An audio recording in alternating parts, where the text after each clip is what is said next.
The announcement came early in the morning, at a time when most people were still trying to wake up properly. It played on radio stations, popped up on phone alerts, and interrupted local TV channels.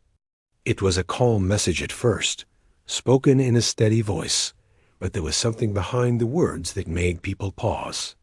It wasn't fear exactly, but a kind of urgency that made listeners sit still for a few seconds longer than usual. The message asked for volunteers to help control a sudden emergency on the far edge of the city. Anyone willing, anyone able, anyone with even a little time to spare. The call didn't point to any group. It didn't mention any specific community. It was meant for everyone, but in a small, rough-looking neighborhood called Dreadworld, the message felt heavier than it did anywhere else. People there had learned to read between the lines of announcements like this. They knew that when the city asked for anyone, the truth was often that only a small number of people ever stepped forward. And too often, those people were never from their side of the map. Dreadworld was the kind of place people spoke about with raised eyebrows. Outsiders called it unsafe, unpredictable, even dangerous. But those who lived there knew it differently.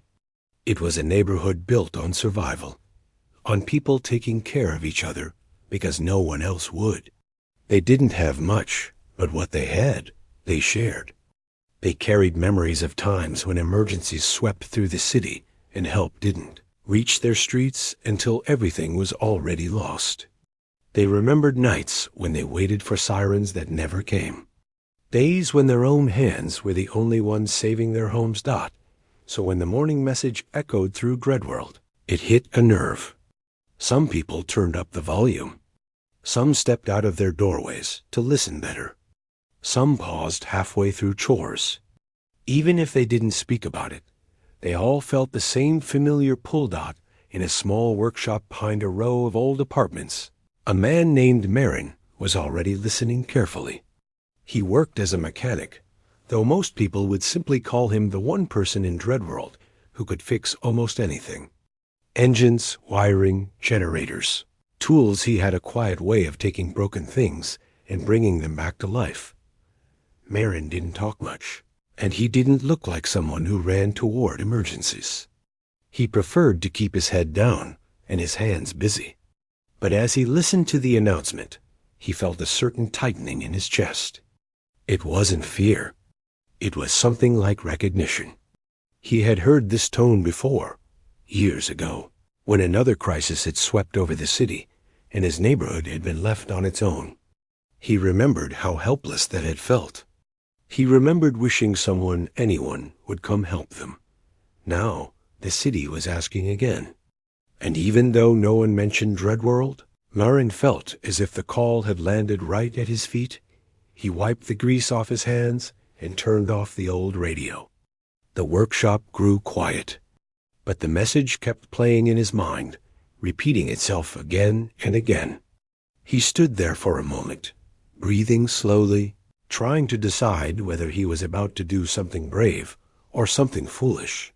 Dreadworld wasn't the type of place where people rushed out trying to be heroes. Most of them had enough problems within a few blocks of their homes. They worked long hours, helped their families, and tried to stay out of trouble. But even in a neighborhood built on struggle, there were people who understood what it meant to answer when nobody else would. The emergency described in the message wasn't clear. The voice only said it involved fast-spreading crisis near the city edge. No details, no clear instructions, just an open call and a reminder that time was running out. That was the kind of language Marin had learned to worry about. When officials didn't explain things properly, it usually meant the situation was already worse than people knew. He began gathering some of his tools without even thinking about it. He picked up a small generator repair kit, a set of insulated cables, and a pack of spare batteries. He checked the condition of a compact flashlight and changed its power cell. He didn't know exactly what he would need, but he had fixed enough emergency equipment in the past to understand what usually failed first. Even while he worked, He kept wondering if this decision made sense. He wasn't an official responder. He wasn't trained to run into danger. But tools and steady hands could be useful anywhere. Outside his shop, the neighborhood was waking up. People stood on sidewalks, leaning against doors or steps, talking quietly about the announcement. A few of them noticed Marin locking up his workshop with a sturdy chain and nodded at him knowingly. Dreadworlders had a way of understanding each other without many words. They didn't ask where he was going. They already understood he was answering the message in his own way. A woman who lived 2 buildings away walked past him with a backpack slung over one shoulder. She had worked at a small community clinic for years, helping treat everything from cuts to fevers to small accidents. She was known for staying calm, even when things were chaotic. She didn't speak much either, but she moved with purpose. Marin recognized her and nodded. She nodded back. They both understood they were heading toward the same place, even if no one had asked them to. Further down the street, 2 teenagers whispered to each other as they walked briskly in the same direction. They looked nervous but determined. People in Dreadworld grew up learning how to help in emergencies because they had no choice. Even young people had experience lifting debris, lighting backup lamps, finding trapped pets, or guiding elderly neighbors to safer places. They weren't weak. They weren't careless. They knew danger, and they knew how to keep each other safe. As Marin made his way through the streets, he heard pieces of conversations. Do you think they really need help? Something bad must be happening. It must be serious if they asked the whole city. His steps felt heavy at first, but they became steadier as he reached the main road. A few others from the neighborhood were already heading the same way. No one formed a group. No one made a plan. They simply followed the pull of the message. The city edge was far, but transportation lines were still open. On the bus heading out, people sat quietly. Marin noticed how tired some of the faces looked. Some were probably volunteers from nearby neighborhoods. Some looked unsure about why they were even going. The air inside felt tense, but not hopeless. It felt like a bus full of people who had each come to the same decision alone. As the bus moved through different districts, Marin saw how the city changed. Cleaner streets turned into busy intersections. Shops opened their doors. People carried on with normal routines, seemingly unaware of the emergency growing at the outskirts.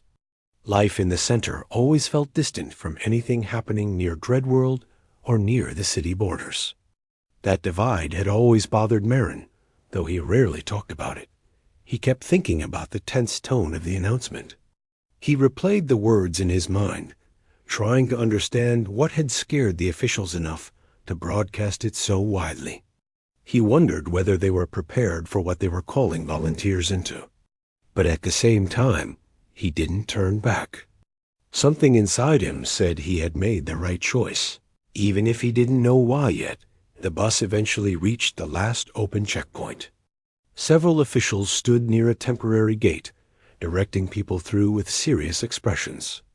Volunteers were separated from regular passengers and asked to show what supplies they had brought. When an officer checked Marin's bag of tools, he raised his eyebrows slightly. It wasn't common for a volunteer to bring that kind of equipment. Most brought food, blankets, or small first aid items. You planning to fix something? The officer asked, not rudely, just curiously. If something breaks, Marin replied simply. The officer studied his face for a moment, then nodded and waved him through. Others from Dreadworld passed the checkpoint as well. Some were given second looks, but no one was stopped. For once, there were no suspicious questions about their neighborhood, no comments about why they were there. Maybe the emergency was serious enough that officials didn't have time for assumptions or judgments. As Marin stepped beyond the checkpoint, a light breeze hit him. The sky looked slightly hazy. Something in the air felt off, like the city was holding its breath. Workers ran back and forth in the distance, carrying equipment, and shouting instructions. Vehicles rumbled past with supplies stacked high. It was clear that the emergency wasn't a small one. The deeper he walked, the more he realized that the call for anyone wasn't just a request, it was a warning. And though Marin still didn't know what waited ahead, he felt strangely steady. The message had reached him, and he had answered, just like many others from Dreadworld. Maybe their city didn't expect them. Maybe some people didn't trust them. But they knew what it meant to step forward when others stood still. In that moment, before the real danger began, Marin understood something simple. The call might have been for anyone, but for Dreadworld, it had always been personal. People in Dreadworld had always carried memories that never really faded. Some memories were painful, some were heavy, and some were so old that even the younger ones knew them as stories passed down from their parents and neighbors. When the city made an open announcement asking for volunteers, it didn't sound like just a request. Not to them. To anyone else, it might have been a regular public message. But in Dreadworld, people felt something else inside, almost like the message was touching a part of their past they never forgot. The neighborhood wasn't perfect, and no one living there tried to pretend it was. The walls were cracked in places, the roads had worn out patches, and the buildings were old enough to have seen years of struggle. Outsiders talked about it with judgment in their voices, as if Dreadworld was a problem instead of a community. But the truth was different. People there were stronger than they looked, because life had taught them to rely on each other. When things went wrong, they didn't wait around for help. They moved together, acted fast, and handled what they could with their own hands. This wasn't something they bragged about. It was simply how they survived. Many years ago, when a big storm hit the city and caused serious damage, Dreadworld hadn't been on the priority list. Help arrived late, after many families had already taken shelter in broken buildings or moved whatever they could save into dry corners. People remembered how they had stood in ankle-deep water, waiting for rescue teams that never reached their street. Instead, neighbors formed chains, carried each other across damaged paths, and shared whatever supplies they could find. The city thanked the volunteers who helped elsewhere, but barely mentioned Dreadworld's part in saving itself. Even younger people who hadn't lived through that storm had heard the stories so many times that the emotions felt real to them. Those memories were stitched into the heart of the neighborhood. So when the new announcement came, asking for anyone willing to help, the words carried a different meaning. They didn't hear a general call. They heard a chance not only to help, but to be something more than the reputation the city had stuck on them got in one corner of the neighborhood. Elders gathered near the old bench by the small grocery shop. They listened to the radio, playing the announcement again and again. Their skin was weathered from years of hard work, their faces lined with experience. One of them shook his head slowly. "They only call for help when things are really bad," he murmured. Another nodded. "And when it gets bad, we know it happens. We take care of ourselves." A younger resident passing by overheard their words. He paused, looked at them, and said, "Maybe this time we can take care of more than just ourselves." For a moment, silence fell. Then the elders exchanged looks, half surprised, half proud. This was how things worked in Dreadworld. People didn't need big speeches. No one needed to knock on doors or call a meeting. Word spread naturally, the way wind carries the scent of smoke. One person prepared a backpack, another filled a water bottle, another tightened their shoes. People stepped out of their homes with quiet determination, not because someone ordered them to, but because they knew something important was happening. Nara, the woman who worked at the small community clinic, felt the weight of those old memories too. She remembered nights when the clinic ran out of supplies and they had to improvise with whatever they could find. She had seen people treating strangers like family because no one else would. The announcement reminded her of those days. She checked her medical bag again, even though she had already packed it twice. There were bandages, gloves, clean cloths, antiseptic wipes, and a few small tools she always carried for emergencies. The bag wasn't heavy, but she felt the responsibility of what it represented. She wasn't officially trained by a big hospital, but she had helped people on street corners, in crowded hallways, and in noisy homes where fear filled the air. Her hands knew what to do, even when her mind was tired. When she stepped outside, the morning sunlight fell across the narrow street. Children were sitting on steps, watching the adults around them with curious eyes. A few people called out gentle reminders to stay home and stay safe, and the children nodded sincerely. They knew the seriousness in the adults' tones. As Nara walked, she noticed how neighbors made eye contact with each other more often than usual. They weren't smiling. They weren't sad either. The expression was something in between, something like understanding. Even people who weren't planning to volunteer still stepped outside to see who was going. They offered small blessings, a few quiet words, or simple gestures of encouragement. In Dreadworld, emotional support didn't come in long speeches. It came in nods, in the tightening of lips, in the soft tap of a hand on someone's arm as they passed. There was an old man. Everyone called Kex, not because he was his name, but because he always carried a box of spare keys for neighbors who locked themselves out. He had lived in Dreadworld longer than most people there. His steps were slow, but his mind was sharp, and he understood the patterns of people better than anyone. When he heard the announcement, he didn't rush out. He simply stood in front of his building, observing who was preparing to go. He had seen this before, moments when the neighborhood felt a deeper pull than usual. He felt proud watching young volunteers step forward. He knew some would look to him for guidance. So he gathered a few essentials into a small bag, slung it over his shoulder, and walked toward the same road the others were taking. As people from Dreadworld moved toward the city edge, the sense of unity grew even stronger. They weren't walking in one large group, but they all flowed in the same direction, like separate streams heading toward the same river. Some carried tools, others carried water bottles, and some carried nothing at all but their willingness to help. One woman walking beside Marin said quietly, "We don't forget things easily, do we?" Marin shook his head. "No, we really don't." Another person added, "Maybe that's our strength." For a moment, the group walked in comfortable silence.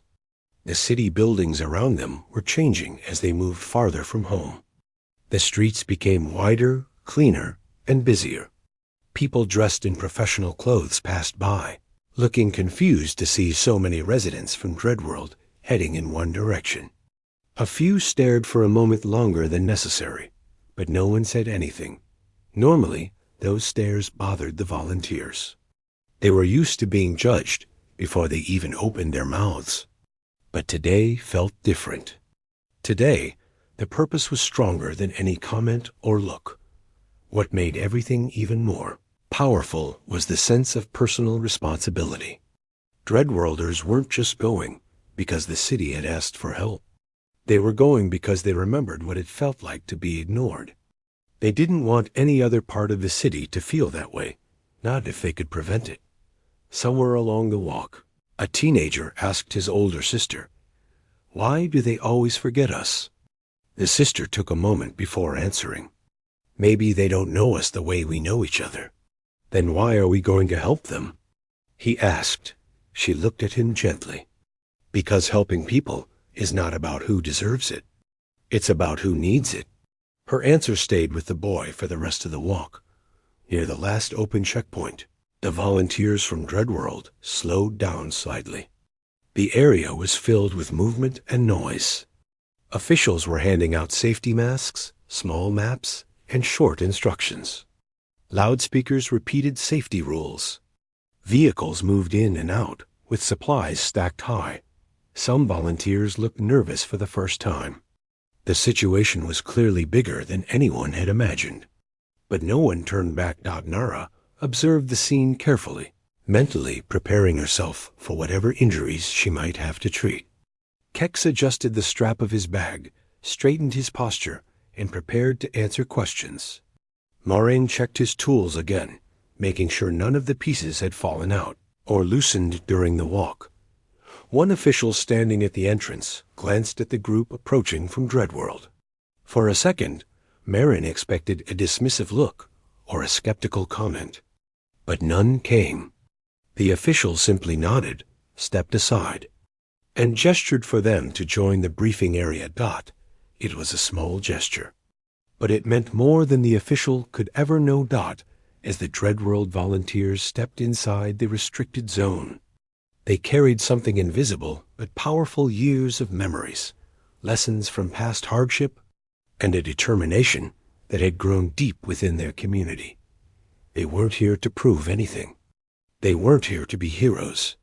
They were here because they understood what it meant when help came too late. They were here because the call may have been meant for anyone, but to them, it had always been personal. The road leading to the city's edge felt longer than usual. Even though Marin and the others had taken this route many times before, the atmosphere today made every step heavier. There was no normal chatter, no casual talk about the weather, no jokes from neighbors who usually tried to lighten the mood. Everyone was focused, thinking quietly about what waited ahead. The closer they came to the perimeter, the more obvious it became that the situation was serious. There were large signs placed on metal stands, warning people to enter only if necessary. A few police vehicles were parked near the barricades, their lights flashing softly. Officers moved back and forth, trying to organize the flow of volunteers and official workers. The air had that tense stillness that appears before something big happens, or right after something has gone terribly wrong. Marin noticed a faint smell in the air. Not dangerous, but strange enough to make him uneasy. It wasn't smoke, and it wasn't chemical. It was something he couldn't name. He adjusted the strap of his tool bag on his shoulder and kept walking. His thoughts moved between worry and determination, switching back and forth like a struggle happening inside him. Nara walked beside him for a while, her medical bag held close against her body. She wasn't trembling, but her face carried the expression of someone preparing for the unknown. She looked straight ahead, scanning the area, studying the movement of emergency workers. When Marin glanced at her, she noticed and gave a small nod, as if reminding him, "We keep going." A group of younger volunteers walked behind them. Their steps were quick, like they wanted to run, but they held themselves back. One of them whispered, "It looks worse than I thought." Another replied softly, "We're here now. That's all that matters." Up ahead, the checkpoint line stretched across the road like a temporary border. Volunteers were stopped one by one, checked for supplies, and given brief instructions.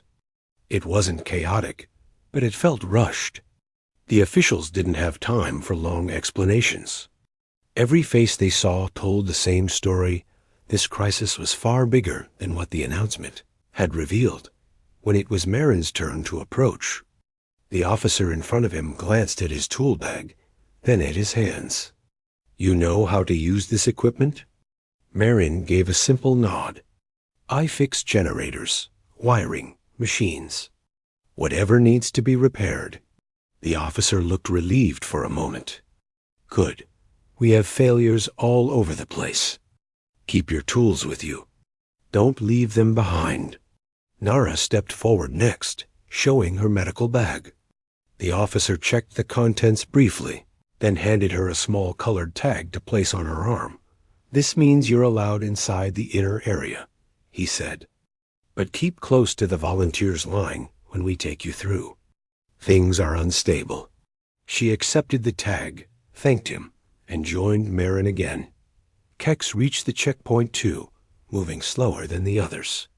An officer tried to guide him to the side gently, afraid he might be too old for the work inside. But Kex lifted his chin. I'm not here to stand around, he said calmly. I know how to handle emergencies. Maybe better than many here? The officer hesitated, then let him pass. No one argued after seeing the firm look in his eyes dot as soon as the Dreadworld volunteers crossed the checkpoint. The environment changed sharply. The usual noises of the city faded behind them, replaced by the distant hum of machinery, hurried voices, and metallic sounds echoing from deeper inside the restricted zone. Workers carried long cables, heavy tools, and bright orange equipment. Lines of tape marked pathways to keep people safe from unstable areas. A volunteer coordinator, wearing a yellow vest, approached them with a clipboard. You're assigned to Section 4, she said. Stay together until you're given specific tasks. Do not wander off. Parts of the ground may shift unexpectedly. Her tone wasn't unkind, but it showed the seriousness of the situation. She pointed toward a narrow pathway lined with orange cones. That path led deeper into the crisis zone. While they walked, Marin glanced at the buildings around them.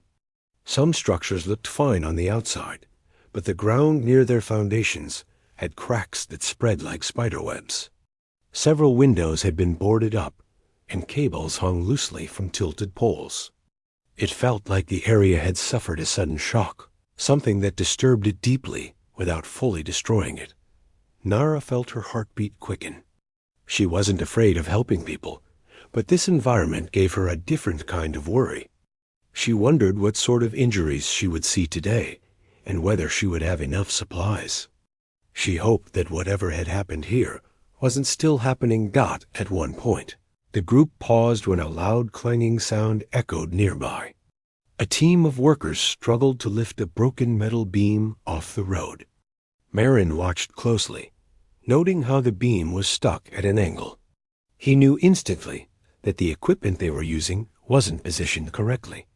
Before he realized it, he stepped forward. You should shift the support piece to the left, he said quickly. Otherwise the beam might slip. One of the workers looked at him sharply, almost offended. But then he examined the spot Marin pointed to, and his expression changed. He's right, the worker called out. Move the support. The team quickly adjusted, and the beam lifted safely after that. Afterward, the worker nodded at Marin with gratitude in his eyes. Good eye, he said. We need more people who notice things like that. Marin didn't say anything. He just nodded back and rejoined the others as they continued walking. The teenagers behind them whispered excitedly. Did you see that? He fixed the problem before they even realized it. That's how Dreadworld people are. We fix things fast. The road grew narrower as the group approached Section 4. The buildings were older here, made of brick and metal sheets that rattled faintly in the wind. A few emergency tents had been set up, their sides shaking as volunteers moved in and out. The ground felt uneven under their feet, like the soil had shifted recently. KEX paused for a moment to look around. His eyes scanned the area with the experience of someone who had lived through countless emergencies. He noticed small details others didn't: the tilt of a fence, the angle of a leaning post, the light pressure of the wind on certain structures.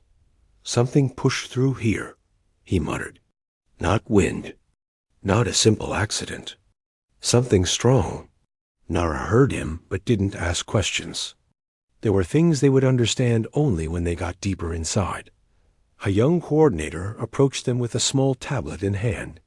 You're the team from the north entrance, right? We've been waiting. Things are unstable here, and we lost 2 power units already. We need immediate support.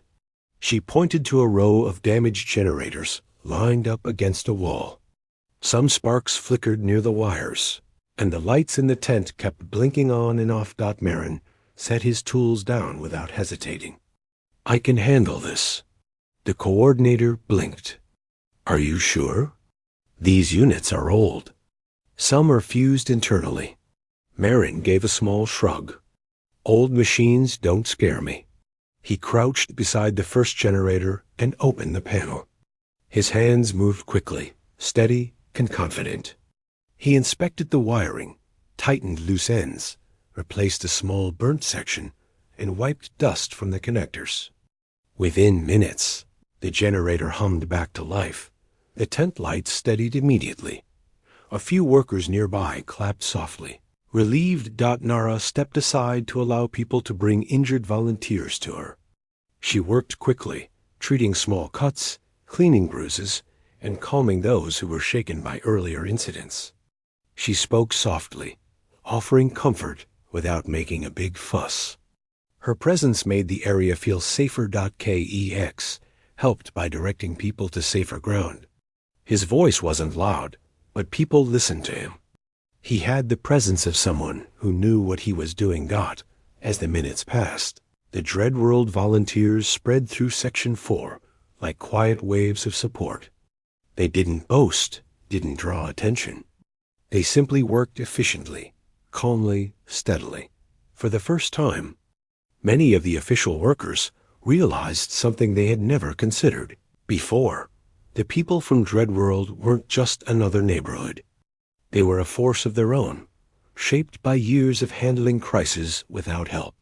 They noticed things others didn't. They reacted faster. They stayed calmer. Marin fixed 2 more generators. Nara helped more injured volunteers. Kex reorganized the evacuation route. The teenagers cleared debris from the path so heavier equipment could move through. And slowly, almost naturally, Section 4 began to stabilize. The people working there felt a breath of relief that they hadn't felt since the crisis began. As the sun moved higher, a breeze passed through the area, lifting dust into the air.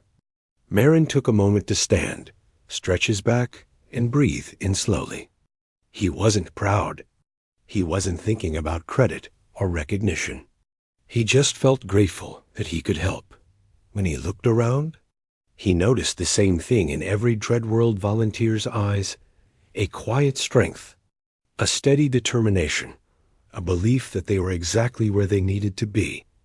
They had come far from home. But the real journey was only beginning, and none of them knew that the worst part of the crisis still waited ahead. Deeper inside the zone, the deeper the Dreadworld volunteers moved into Section 4, the clearer it became that the officials hadn't told the whole story. They probably didn't mean to hide anything. Maybe things had changed too fast for them to understand it themselves. But the moment Marin, Nara, Kex, and the others stepped into the heart of the area, they realized this wasn't just a simple breakdown or a small accident. It was bigger than that. Messier, more unpredictable, and far more overwhelming than what any of them had expected. The air inside the damaged zone felt heavy, like it had been disturbed again and again by sudden bursts of movement. Several structures had dangerous cracks running across their walls. Some roofs sagged in awkward angles. A few windows had shattered recently because pieces of glass still lay on the ground, sparkling like tiny shards of ice in the sunlight. People moved around carefully, trying not to trigger another collapse. Marin had already repaired 3 generators, but as he stepped toward the 4th one, he noticed the shaky platform underneath it. It looked like the ground had shifted, causing the machine to tilt to one side. A large cable connecting the generator to the emergency tent lay half buried in dust. A volunteer approached him and said, "This one keeps shutting off every few minutes. We don't know why." Marin crouched in front of it, brushing away dirt with the side of his hand. "It's not the machine," he said after a moment. "It's the ground. It's sinking a little." The volunteer looked confused. "Sinking?" He nodded. "If we don't fix the base, it will keep failing." He called the 2 teenagers from earlier. They hurried over, their expressions serious. "Bring me some flat stones or wooden blocks," Marin told them. "We need to level this thing." They didn't ask questions. They ran off immediately. While Marin waited, he scanned the rest of Section 4. Nara was kneeling beside 2 injured workers, gently wrapping a bandage around one person's arm. Her voice sounded calm, soft enough to steady the nerves of the people around her. A small group had gathered near her because, for some reason, her presence made them feel grounded. Even the children who had been brought out from the nearby homes stayed close to her, watching her with trust in their eyes.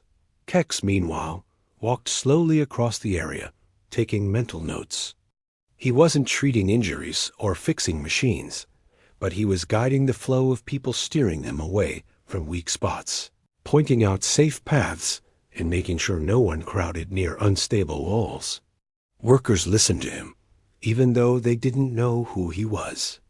There was something steady about his voice, something that made people follow his directions without questioning. The teenagers returned with wooden blocks, both of them breathing fast but determined. Marin placed the blocks beneath the generator, adjusting its position carefully. When he started the machine again, it hummed steadily, without interruption. "It'll hold," he said, wiping sweat from his forehead. "Just keep the area clear." The volunteer nodded gratefully. "Thank you. We've been trying to fix that for hours." "It's nothing," Marin replied. But it wasn't nothing, in a place where even one small machine mattered. His quick repairs were keeping entire sections running. As the minutes turned into hours, the work became harder. People grew tired, their shoulders drooping, their steps slower. Yet the Dreadworld volunteers didn't stop. They didn't even think about stopping.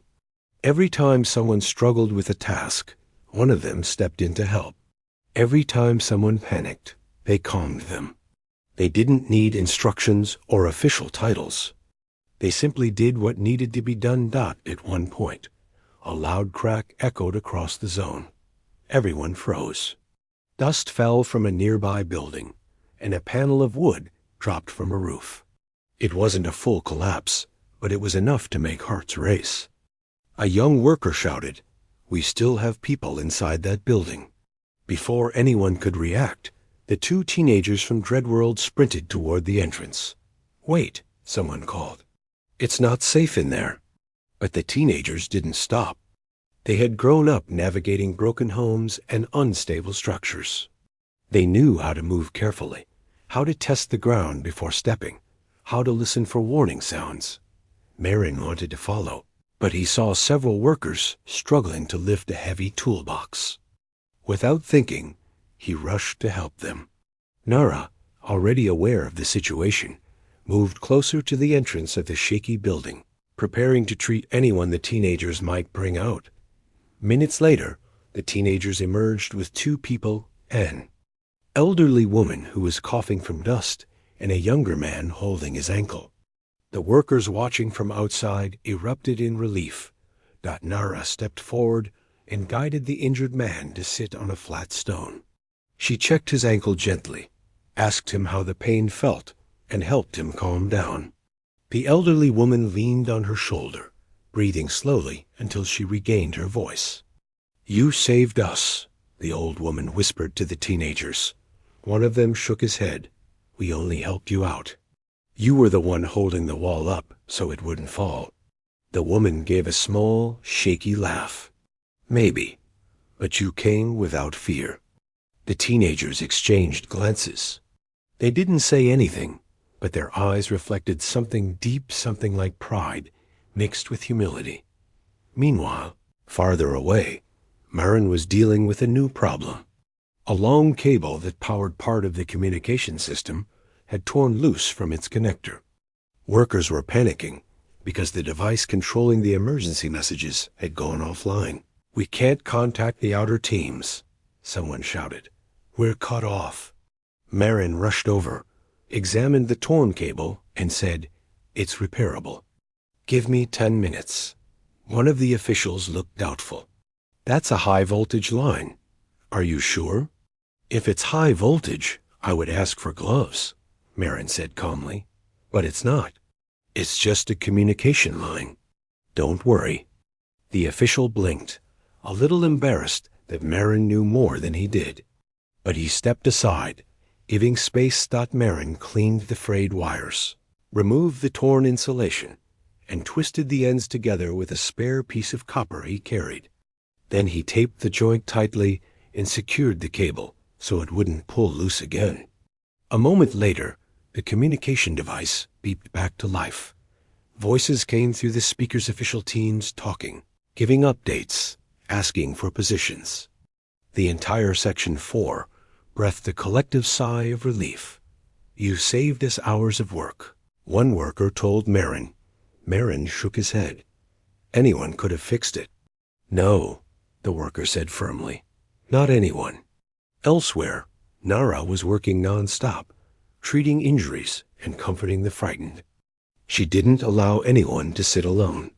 She listened to people's stories, how they got trapped, how their families were scared, how they felt helpless. She didn't judge, didn't rush them, didn't make them feel like a burden. A young woman sat on the ground, hugging her knees tightly. Nara approached her and sat beside her without saying a word at first. After a moment, the woman finally whispered, "I thought the building would fall on us. I kept thinking of my daughter at home." Nara placed a gentle hand on her shoulder. "You're safe now. You did your best. You're stronger than you think." The woman's eyes filled with tears. "Thank you for being here." Nara smiled softly. "We're all here for each other. That's how we get through things." By the time the sun began to lower in the sky, the Dreadworld volunteers had touched every corner of Section 4. They had repaired machines, guided people, carried supplies, comforted the scared, and saved the trapped. They had done more work in a few hours than many teams had done in an entire day. And yet none of them stepped back to admire what they'd done.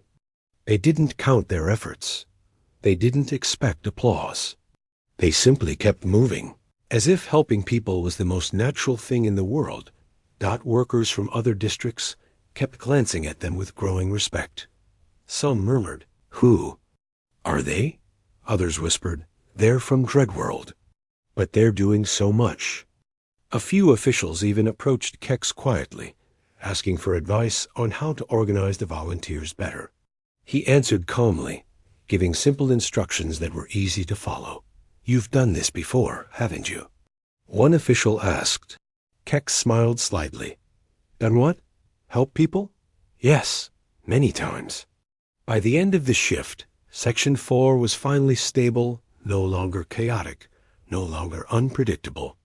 A calm settled over the area, a calm built by countless small acts of courage and kindness. Marin sat on a rock, finally allowing himself a moment of rest. Nara handed him a small bottle of water. "You did well today," she said quietly. Marin shook his head. "We all did well." She smiled. "Yes, all of us." The sun dipped low, painting the damaged zone in warm colors. The worst of the crisis had been managed thanks to the volunteers, who weren't even expected to be here. But even as calm settled, a strange uneasiness grew in the air, because deep inside the zone past Section 4, beyond the next barricade, something else waited.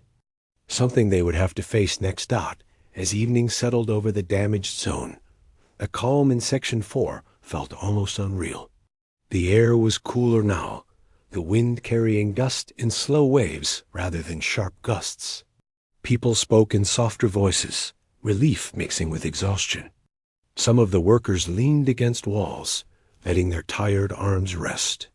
Others sipped water or cleaned tools that had been used nonstop throughout the day. It felt like the worst was over, but the Dreadworld volunteers knew otherwise. They hadn't forgotten the official's warning earlier, the one about the signal coming from deeper inside the restricted zone. At the time, no one had known what it meant. Even now, standing at the edge of the next barricade, no one felt ready to find out. Marin stared past the barrier, where a faint glow flickered between the half-collapsed buildings. It wasn't fire. It wasn't sunlight either. It had an unusual pulse, like something breathing in and out. He felt uneasy. Nara walked up beside him and crossed her arms. "That light wasn't there before," she said quietly. Marin nodded. "It's changing." Kex joined them a moment later, wiping dust off his sleeves. "Teams are packing up," he said. "Most of the workers will leave soon. Officials want everyone out before night." Maureen looked over the volunteers who had helped them all day. They were exhausted, too. Even the strongest among them swayed slightly with tired legs, but there was still work left to do. A group of officials approached them. The leader of the group looked tense, like he'd been carrying a heavy secret all day. "Section 5 is where the original distress call came from," the official said, "but the structure inside is unstable. We didn't allow our workers to go in." Kex raised an eyebrow. "Then who do you expect to go?" The official hesitated. His eyes moved between the 3 Dreadworld volunteers. "You handled today better than most teams," he admitted. "And people trust you. They'll listen if you lead?" Marin exchanged a glance with Nara. She didn't look surprised. She'd sensed this was coming. Kex also seemed calm, although his jaw tightened a little. "You want us to check the signal?" Kex asked. "Yes," the official replied. "Just check. If you see something dangerous, come back immediately." Marin didn't need to think long. "We'll go," he said softly. The official looked relieved. "Take whoever you trust, but don't go too deep. And if you hear anything unusual, leave right away." Marin nodded, though he knew unusual sounds were almost guaranteed. When the officials walked away, the 3 of them stood in silence for a moment. The faint glow in the distance flickered again, brighter this time. Nara broke the silence. "We shouldn't take the younger volunteers with us. They've done enough today." "I wasn't planning to," Marin said. "Only the 3 of us should go." Kex agreed. "The rest can stay back and help workers finish packing." As they prepared to cross the barricade, a small group of workers gathered nearby, watching them with a mix of worry and admiration. They didn't try to stop the volunteers, though. Instead, they stepped aside to clear a path. One worker handed Marin a stronger flashlight. Another offered Kex a set of protective gloves. Someone else gave Nara a small bag with bandages and energy bars. "You might need these," the worker said. Nara smiled gently and accepted them. "Thank you." The path to Section 5 was narrow, filled with debris and bent metal poles. The ground sloped slightly downward, and the air grew cooler as they walked. The flickering glow ahead became brighter with each step. "What do you think it is?" Marin whispered. "No idea," Kex replied. "But the signal wasn't supposed to be strong enough to show light." "Maybe it's just some reflection," Nara suggested. "Or a machine overheating." Marin wanted to believe that. He really did. But something about the steady pulse of the glow made him doubt it. They walked carefully, stepping over broken tiles and rusted wires. The buildings on both sides leaned at dangerous angles. Some walls had wide cracks running down their surfaces like scars. They moved slowly, listening to the subtle groans of the structures around them. After several minutes, they reached the edge of Section 5. A wide open space stretched out before them, created by the collapse of several buildings long ago. What used to be homes or storage rooms were now piles of uneven stones and dusty beams. In the center of the open area stood a tall metal tower only, half intact, but still rising high above the rubble. And at the base of that tower, the strange glowing light shimmered. Marin raised the flashlight, but the glow didn't dim. If anything, it brightened, reacting to their presence. "That's coming from the old beacon device," Kex said, recognizing the structure.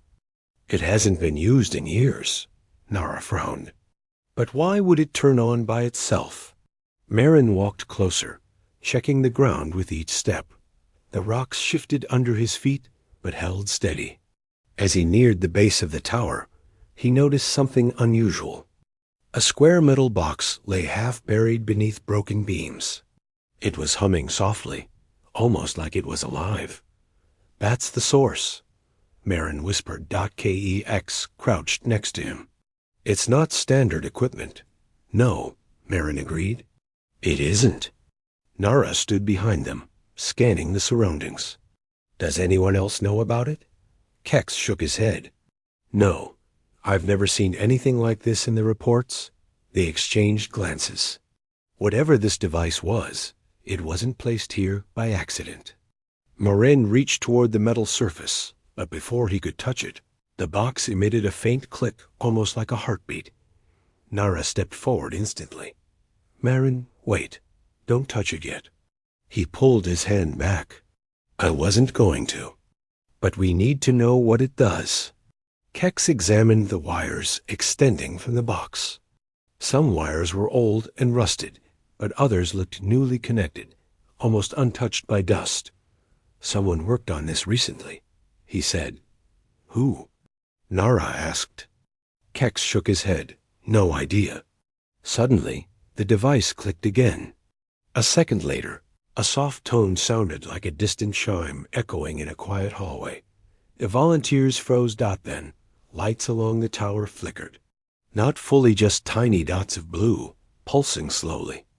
Okay, Marin said quietly. This is not normal. Nara stepped back, her instincts sharp. Maybe we should leave and tell the officials right away. But Kex didn't move. He was staring at the device, brows furrowed. Wait, this tone. It's part of an old alert system. A forgotten one. Marin looked at him. Meaning what? Meaning, Kex said slowly, this wasn't a distress call from a person. It was an automatic trigger. Nara felt her chest tighten. But then, why did it activate now? Kex didn't answer. Instead, he reached into his pocket and took out a small scanner. He held it near the device. The scanner beeped twice. It's responding to movement, he said. Our movement. When workers came earlier, they probably didn't get close enough to activate it. So what's its purpose? Marin whispered. Kex stared at the glowing box. It's a recorder, old style, the kind that stores warnings. Marin's heartbeat picked up. Warnings about what?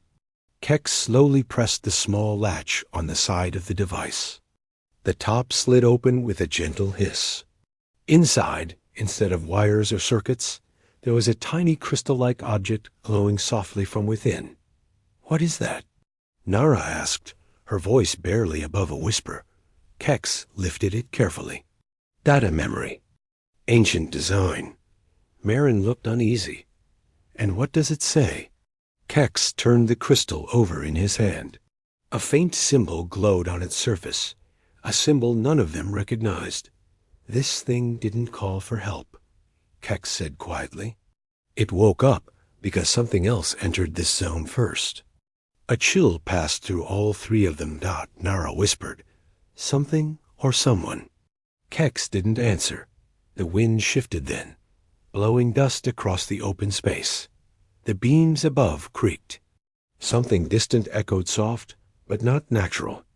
Marin's voice trembled just a little. We need to leave. Now. This time, neither Nara nor Kex argued.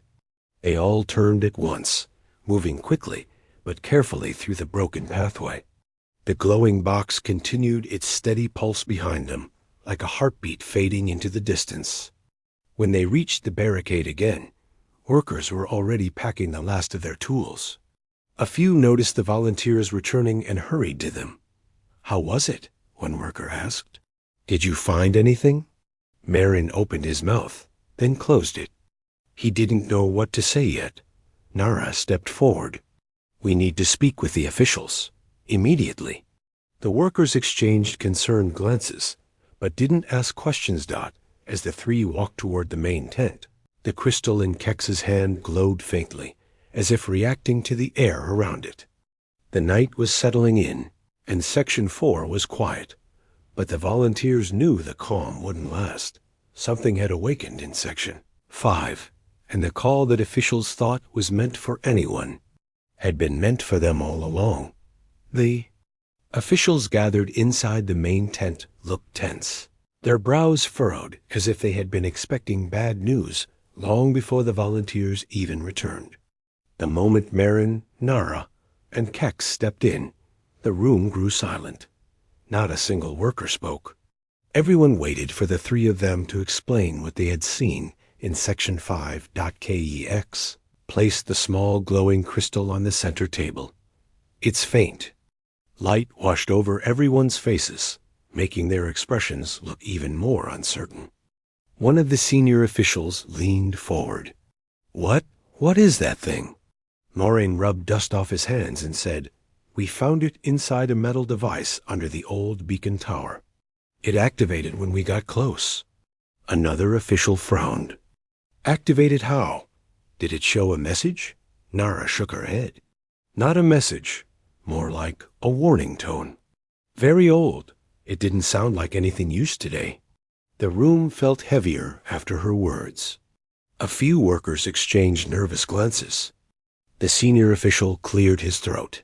Section 5 hasn't been used in years.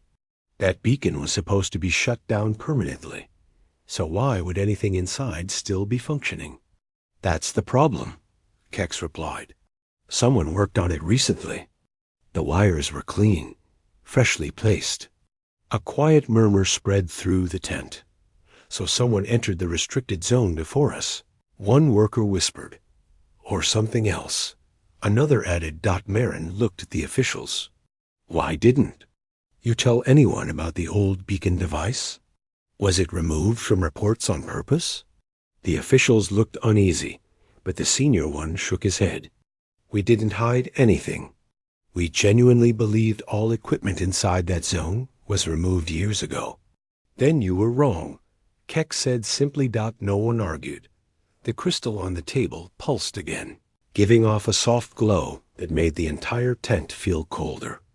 Marin stared at it, then finally said, Whatever this thing recorded, it's old, but it's not broken. Nara added, It activated because something entered the zone first. But it wasn't any of us. The senior official's voice dropped to a whisper. Then who activated it? Silence filled the tent. No one had an answer. After a long moment, the official straightened his back and spoke in a more confident tone. We will need a full investigation team. We'll call the higher departments and get specialized units involved. Until then, we shut the inner zone down completely. Marin nodded. Good. No one should go in until we understand what that device is. But even as he said it, he felt something tight in his chest. A strange thought pressed at the back of his mind. If something dangerous had triggered the device, then maybe whatever it was could still be inside. He didn't say it out loud. There was no point in frightening everyone more than they already were. The officials, now aware that the situation was more serious than they had imagined, dismissed the workers for the night and asked the Dreadworld volunteers to stay for one final review. They sat together, sharing every small detail they could remember: how the glow looked, how the device sounded, how the wires were arranged, and the symbol carved into the crystal. Nara sketched the symbol on a piece of paper. It looked like a circle with two lines crossing through it, neither of which they recognized. The officials stared at the drawing. We'll send this to the archives. They might know something. Kex shook his head lightly. I doubt it. This isn't something a normal archive would have. The official swallowed hard. What do you think it is? Kex didn't answer right away. Finally, he said, something forgotten. Something left behind for a reason. The room fell silent again. After another hour of questions, the officials finally allowed the volunteers to leave. By now, darkness had filled the entire zone outside. Only a few lanterns glowed along the pathways, flickering gently in the wind. Workers were either resting, sitting in groups, or slowly walking toward the temporary sleeping quarters set up near. Section 3. Marin stepped out of the tent and took a long breath. The air felt different at night, cooler and strangely calm. Too calm, considering everything they had just discovered. Nara stretched her arms and sat on a low wall nearby. I think my legs are going to give up, she said with a tired laugh. Kex sat beside her. Take a break. We'll need our strength in the morning, too. Marin remained standing, staring toward the barricade that led to Section 5. The glow that had troubled them earlier was gone now. Buried under the darkness, Nara noticed his silence. "What are you thinking?" Marin hesitated, then spoke softly. "That signal wasn't meant to warn everyone. It felt like it was meant for people like us." Nara nodded. "I thought the same." Kex leaned back against the wall. Maybe because we were the only ones who would walk straight into a broken zone without fear. Marin turned towards him. "So you think it was waiting for us?" Kex shrugged. "Not waiting. But it woke because it recognized movement similar to the people who built it." "That's even more confusing," Nara whispered. The three of them sat quietly for a moment, surrounded by a gentle breeze. Workers moved about in the distance, unaware of the weight hanging over the volunteers' minds. Eventually, Marin broke the silence. "Whatever happens next, we stay together." "Greed?" Nara nodded instantly. "Always." Kex smirked lightly. "You're talking like something big is coming." Marin gave him a tired smile. "I think something already came." Kex didn't argue. They walked toward the resting area where a few volunteers waved at them, asking if everything was okay. The three simply nodded and reassured them that tomorrow would bring more clarity. But deep inside, none of them felt certain. Later that night, after most people had fallen asleep and the lanterns had dimmed, Marin woke suddenly. He didn't know why. Something felt different, like the air itself had shifted. He sat up, listening. Soft footsteps crunched across gravel outside. Marin stood quietly and stepped out of the tent. He looked around, scanning the shadows. The moonlight fell over the broken structures, creating long silhouettes. Then he saw someone walking away from the camp, heading toward the barricade leading to Section 5. The figure moved slowly, but with purpose. Marin squinted. "Hello, do you need help?" The figure didn't turn, didn't answer, just kept walking. Marin took a few steps forward. "Hey, wait." The figure disappeared behind a broken wall. Marin's heart thumped faster. He rushed back inside the tent and shook Nara gently. "Nara, wake up. Someone's heading toward Section 5. She immediately sat up, alert despite her exhaustion. "Who?" "I don't know," Marin said. But they weren't responding. Kex, who had been half awake, sat up as well. "Show us." The three of them moved silently across the quiet camp, careful not to wake the other workers. The moonlight guided their path. When they reached the barricade, they saw footprints on the dusty ground, fresh ones, leading inside. Marin whispered, "Someone entered the zone. Alone." Nara's voice trembled slightly. "Do you think it's connected to the device?" Kex took a slow breath. "There's only one way to know." Marin looked at the barricade, then at his two companions, then at the empty darkness beyond. "We can't go in right now," he said. "It's too dangerous at night. The structures could collapse." Kex nodded reluctantly. "Right," Nara whispered. "And what do we do?" Marin stared at the footprints again, the dust still settling. "We wait for sunrise," he said finally. "And then we follow the trail." Nara placed a hand on his arm. "You think that person is still in there?" "Yes," Marin replied softly. "I think they want to be found." The three of them returned to their tent, but none of them truly slept for the rest of the night. Their minds kept replaying the glowing device, the strange symbol, and the silent figure wandering into the darkness. And when dawn finally arrived, painting the sky in pale colors, they stood side by side, once again ready to walk into Section 5, not as volunteers, but as the ones who were being called, because the old beacon wasn't sending a message to just anyone. It was calling the Dreadworlders. And now they had no choice but to answer.